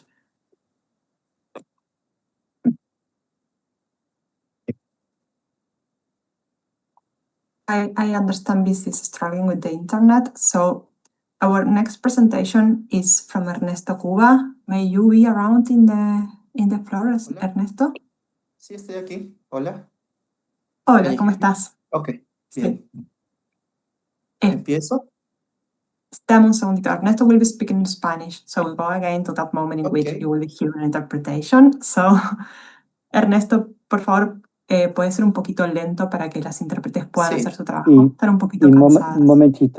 Momentito. So a reminder for anyone who wants to listen in translation in English or French, if you choose the on your Zoom toolbar you should have a message that reads interpretation. The Spanish is currently coming out of the English. You're not set right. Is that Flora maybe? You're currently showing as outputting in English. Oh, of course, because you're about to. Yeah. So anyone who wants to listen along in English or French, if you choose interpretation in the bottom and pick English or French, then you'll hear the interpreters instead of Ernesto speaking in Spanish. Gracias, Ernesto. No hay problema. Adelante, cuando quieras. Ok. Buenas tardes, buenos días. Hoy voy a hablar del primer registro sonoro de jerga LGTB de Lima, Perú. Siguiente. Mi nombre es Ernesto Cuba, soy doctor en lingüística hispánica, especialista en lenguaje, género y sexualidad en el español. El origen de este proyecto se remonta a la convocatoria de Wikiacción Perú el año pasado por el Laboratorio de Registro Sonoro, Lingüístico y Cultural, la primera edición. Siguiente. Afortunadamente, no se ve ahí. Ahí sale que gané una mención honrosa. Posteriormente, estuvimos en comunicación con Wikiacción Perú, quienes dieron una salida al proyecto en forma de consultoría, lo cual permitió que exista un financiamiento para llevarlo a cabo. Siguiente, por favor. Ok, esto está en inglés. No pensé que iba a estar en inglés. La lógica de proyecto o la argumentación detrás, siguiente, es la falta de conocimiento académico sobre la forma en que las personas LGTB en Perú se expresan, ¿no? Hay sí algunos estudios muy dispersos sobre la manera en que las personas queer en Perú hablan, por ejemplo, a la izquierda. Este es un diccionario de la forma en que se habla en la ciudad de Lima a mediados del siglo XX. Lo de en medio es un diccionario de peruanismos que está online, tiene mucha jerga sobre cómo se habla acerca de las personas LGTB en Perú. Siguiente. Y bueno, existen poquísimos estudios en el formato de artículos académicos sobre la forma en que se hablan de las personas LGTB en Perú. Muchas veces hay una sobrerepresentación de los hombres homosexuales y las mujeres trans. Pocas veces se hablan de lesbianas, casi nunca de personas bisexuales y nunca se habla de hombres trans, ¿no? Entonces hay un desequilibrio en la forma en que se representa el lenguaje de cada uno de estos grupos. Siguiente. Ya, esto no debía aparecer acá. Yo no puse esa, a ver, siguiente que sale. Yo tenía todo esto en español. Ok, ¿Quieres que te la busque en español, entonces, Ernesto? ¿perdón? ¿Prefieres que te la busque en español? No, ya estamos corriendo el tiempo. Entonces, la metodología que yo elegí fue una llamada caja de palabras. Una caja de palabras es solicitar a un grupo en específico que en un pedazo de papel escriban una palabra que ellos creen o ellas creen que pertenecen solamente a su grupo. Yo convoqué otra vez con el apoyo de Wikiacción Perú 5 focus group, uno para mujeres trans, para hombres trans, personas bisexuales, hombres gay y lesbianas. En este método de la caja de palabras, lo que ocurría es que le pedía a este grupo de 4 individuos que escriban todas las palabras que consideran que pertenecen a su comunidad. Y cuando ya no tenían más ocurrencias o no podían pensar en otras más, se cerraba la caja, se empujaba, se movía, mejor dicho, y se retiraba una hoja a la vez preguntando por su definición, ¿no? Entonces voy a hablar un poco y a partir de esos resultados, se abría una discusión sobre la popularidad de la palabra y se escribía en una pizarra blanca. Luego eso fue colocado dentro de una lista por escrito y una sección de estas palabras, expresiones, se subió a Wikimedia, ¿no? A ver, siguiente. Este trabajo no hubiera sido posible, por supuesto, sin Wikiacción Perú, pero tampoco hubiera sido posible sin el trabajo de organizaciones de diversidad, como Diversidades Transmasculinas, quienes ofrecieron su local para el focus group con hombres trans, Féminas Perú, quien ofreció su local para 2 focus group, de hecho 3, creo, sí, 3. Y el MOL, Movimiento Homosexual de Lima, quien prestó su local para el focus group con hombres gay. Y todas estas organizaciones apoyaron también ofreciendo su capital social, es decir, pasando la voz y trayendo participantes a el estudio. Siguiente. Bueno, esta es la caja de palabras que ya mencioné. Entonces ahí, por ejemplo, a la derecha está Leslie Quispe, quien trabajó como asistente en esta investigación. Leslie es una activista trans del grupo Féminas Perú. Ahí sostiene en su mano la palabra cuchos, ¿no? Que significa chisme. Es una palabra que no está en el español general y pertenece a las minorías, entre comillas, o a los grupos LGTB de Lima, ¿no? Siguiente, por favor. Y bueno, esto es un poco lo que yo hablaba, ¿no? Esta pizarra blanca donde quedaba escrita, registrada las palabras y expresiones que salían, ¿no? Entonces ahí está mi fantástica amiga, activista Leslie Quispe. Estamos los dos orgullosos con nuestra pizarra con los resultados del Focus Group de Mujeres Trans. Siguiente, por favor. Y lo que voy a hacer hoy día es un extracto muy corto de un ejemplo por cada una de las palabras, ¿no? Y hablar un poco a nivel más analítico de por qué es importante separar los grupos, ¿no? En general, yo como especialista en temas de lenguaje LGTB, noto, hay otra vez una sobrerepresentación de los hombres gay, y muchas veces en actualidad, incluso hoy, se usa indistintamente mujer trans con hombre gay como si fuesen identidades intercambiables cuando no lo son, ¿no? Hay una subrepresentación de las mujeres lesbianas, con lo cual es un reflejo del mundo androcéntrico en el que vivimos y, como ya lo dije, hay menor representación de las formas de hablar sobre y de las personas bisexuales y los hombres trans. Estos son los resultados hasta el momento. Esto es los audios ya están editados, tan solo faltan pues subir varios de esos audios.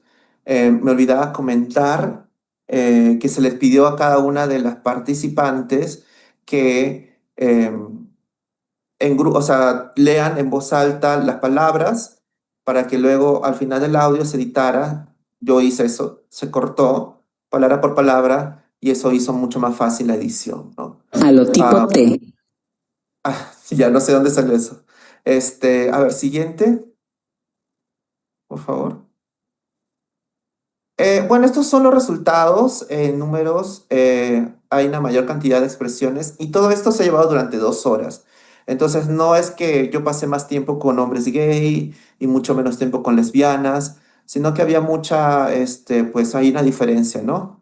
El mundo social de hombres gay y mujeres trans están traslapados justamente porque hay muchos lugares de socialización en común entre las mujeres trans y los hombres gay, como los salones de belleza o los partidos de voleibol en la calle, etcétera. Y bueno, la realidad es distinta con los otros 3 grupos. Siguiente, por favor.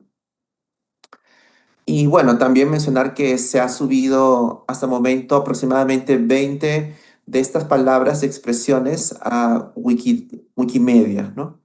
A ver, vamos a ver si todo sale como yo esperaba. A ver, siguiente, este es el focus group de mujeres trans. Y acá debe sonar una palabra si le das siguiente. Si le dan play, no sonó. Bueno, no me esperaba eso. Déjame que la busco. Ok.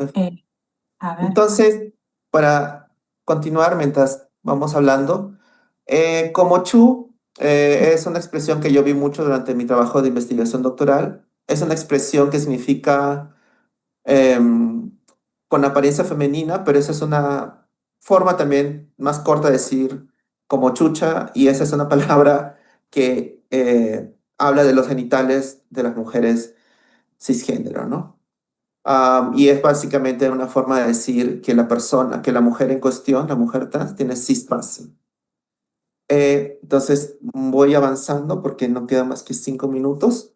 En el focus group de lesbianas encontré otra expresión. Me gustaría, ojalá, Todo va bien.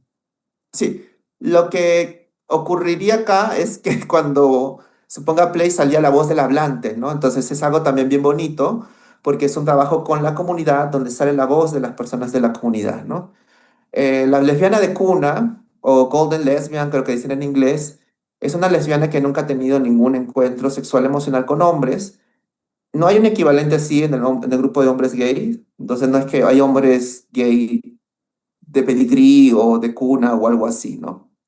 Entonces, a ver, el siguiente. Ajá, lesbiana de cuna. Claro, ahí están poniendo el link y ustedes mismos pueden escuchar el audio. Siguiente, por favor. En los grupos de hombres gay, siempre en cada grupo he procurado trabajar con personas de distintas generaciones, ¿no? En este grupo estoy yo a la izquierda, hay dos chicos de mi edad al lado de la pizarra, un señor de 68 y un chico gay mucho más joven de 24 años, ¿no? Entonces, eso también ayudaba a saber qué tan popular a lo largo del tiempo algunas de esas expresiones seguían siendo estas expresiones, ¿no? Y cuáles ya estaban pasadas de moda o cuáles son demasiado nuevas como para pensar si realmente tienen popularidad, ¿no? Siguiente. Entonces, acá, Cuchosa, no sé si se acuerdan que hay una foto de Leslie con un papel que dice Cuchos. Cuchos es chisme y Cuchosa es el hombre gay que tiende a exagerar las cosas o que le gusta el chisme, ¿no? Y lo que es interesante acá es que también esa es una práctica de lo que se ha llamado apelación invertida, que es la forma en que muchos hombres gay en muchas culturas, incluso en el mundo angloparlante, se refieren uno al otro con formas femeninas, ¿no? Entonces, escuchosa, por más que sean hombres, se dicen con estas terminaciones femeninas un poco para crear un sentido de grupo y de solidaridad o incluso de humor queer, ¿no? Siguiente, por favor. Tal vez salga ahí. A ver. Cuchosa.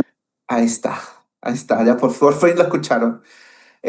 Bueno, el más ignorado de todos los grupos, me parece a mí, en mi opinión personal, son las personas bisexuales, ¿no? Entonces, fue muy bonito. Tuve dos personas de la misma generación prácticamente, dos hombres y dos mujeres. Ahí estamos felices. Leslie está al fondo con su polo de Dragon Ball. Siguiente.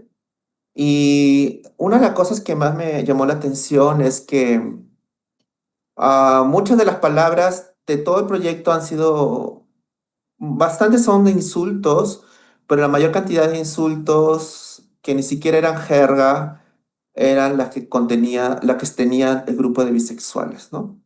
Entonces, eso significa que las presentaban como personas hipócritas, inseguras, inmaduras, etcétera, ¿no?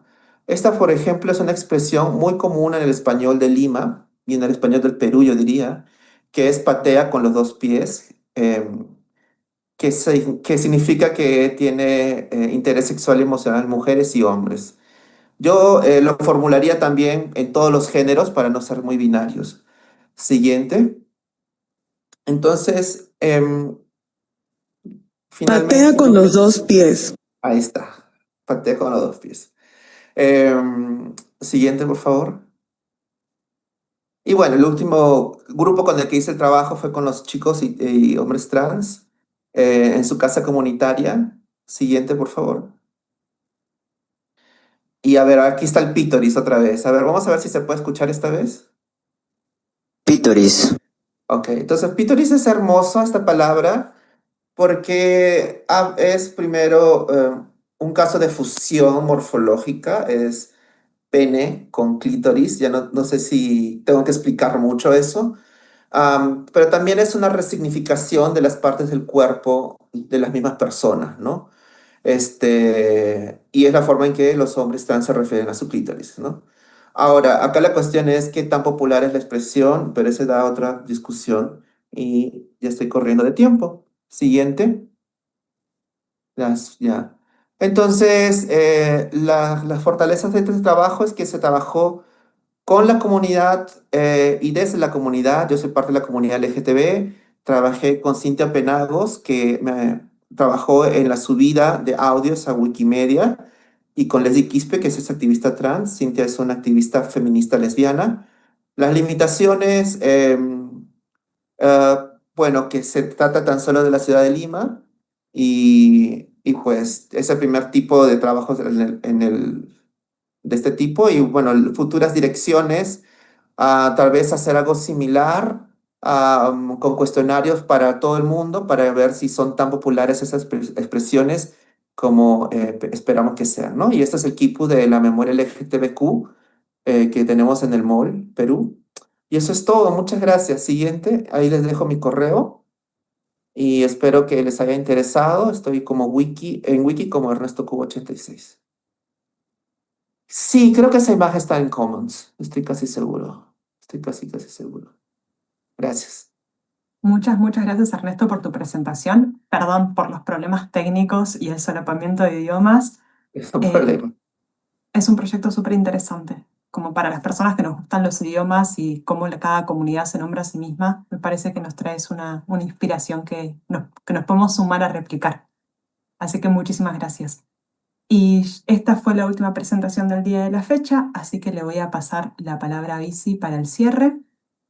Bici, dejo de compartir, ¿te parece? Así nos vemos. Un momentito, antes de Bici, puedo, puedo, Ernesto, esa imagen del Kipu es en Commons.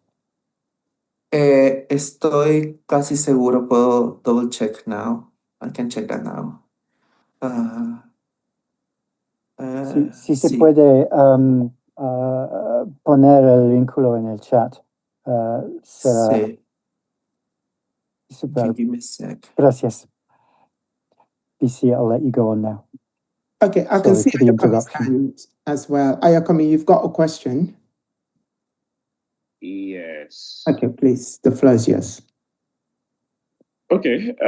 Thank you very much for the beautiful presentation, and I like the fact that we are having those slangs and the terminologies. Thank you. So my question is this: in all of this, are there provisions where you're also able to create like a Wikidata item or Wikipedia entry for some of them? I know not all of them would have the necessary notability, because the same case also applies in Nigeria. We have a lot of terms like that, so well in Nigeria, like the keto, and there's a lot of slangs like that. And one of the things that we also try to do beyond the pronunciation is also to create a Wikipedia or a Wikidata entry for them, so that people know about them more. So that's on one aspect of the question. The second one is, I don't know, I'm just asking, and I need you to help provide clarity. Are there any of those slangs that kind of are derogatory in a way? I know a lot of times we have some bits of slangs, and then some of the slangs are formed by some hacks, from phobic hacks in a way. So are there some of those slangs that are derogatory, and how were you able to also manage them and then work around them that is well deserving to call persons, being called that? Yeah, I hope the question is clear. Thank you once again. Thank you. Maybe I didn't quite understand. The first question is about if I want to expand the vocabulary or like... No, entry about it on Wikidata or Wikipedia, I don't know. It's just to be able to explain some of this much more than just the pronunciation. Well, each verb, somebody shared the project in the Wikipedia website. The Wikipedia the project in the Wikipedia. I have it like, can somebody help me? So each of these 20 words by each group has its shows a definition and the audio. So there is a definition next to it. Yeah, so yeah, that's it's like a dictionary, right?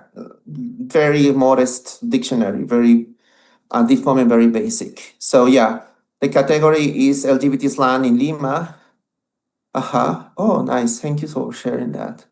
And your second question was more about how I decide which words can pass and go to the Wikipedia page. That is your question? My criteria? I may be low, sorry. My English is a bit rusty now. I'm in Ciudad de Mexico. Yes, it's fine. It's fine. So let me put it this way, and I'll try to be as simple as possible. So this question is, how do you also take care of some slangs that might be derogatory? Yeah.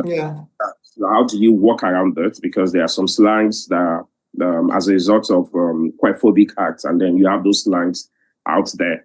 A little instance in English would probably saying shemale. You know, it's a slang. Yeah. Okay. How do you work around some of those things?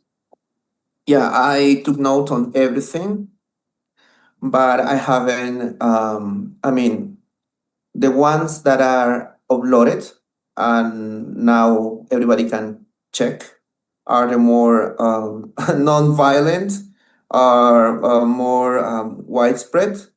So yeah, I know what I got your point, and this is something that is very common in the discussion of LGBT language, because all this history of violence against LGBT individuals has left some marks in the language. So yeah, I have to be very careful not to reiterate the violence in the language that I represent. And so that's why this work is in process yet. I just want to pick the less re-traumatizing terms. But again, these are words that are collected from the same from the very communities. So there is some guarantee that they hear it and they appropriate it. That's something that happens. For instance, in the case of lesbians, like the word dyke in English now is reappropriated. Not everybody likes the term. In the case of Spanish, we have marimacho, which is like dyke or like tomboy in English, in Spanish. Some people like it, some people don't like it. But it's necessary to put it, because it's part of the history too. Some dictionaries, they put like some notes, like historical notes saying like this is potentially derogatory and violent, but people still use it like in more positive, under a more positive light, right? So, but still I need to work on this. Thank you for your question. Thank you very much, Ernesto. Really lovely listening. And honestly, I'm really inspired by the different projects that people within our community are doing to not just archive, but also preserve our history. So thank you so much for the work that you're doing. Please, a round of applause for Ernesto. Also, go on. You want us to say something? No, just saying thank you. Thank you all for organizing this amazing event. You're welcome. And that is it, folks. We're coming to the end of day one. But before we go, because we still have about 50 people on this call, so I'm just going to look for maybe 3 to 5 people who wants to share something about what they've learned today. So if you've learned something new, please come on, turn on your camera, say something, or just let me know how you're feeling today. So if you want to do that, you can come on, or you can use the chat menu to just express how you're feeling, how the first day has been for you, and yes, anyone that want to I'm take a going lead. to immediately take the chair of the board privilege and say it's been really cool seeing so many different kind of projects and programs being presented back to us. I really enjoyed the session we just saw from Ernesto with like creating a dictionary of queer slang in Peru. And it's just really great seeing all of the different people around the movement making a little bit of difference in their own space so that together we can increase representation so much. It's so cool to see. It really brings me joy every time. So thank you everyone for all the work you're doing.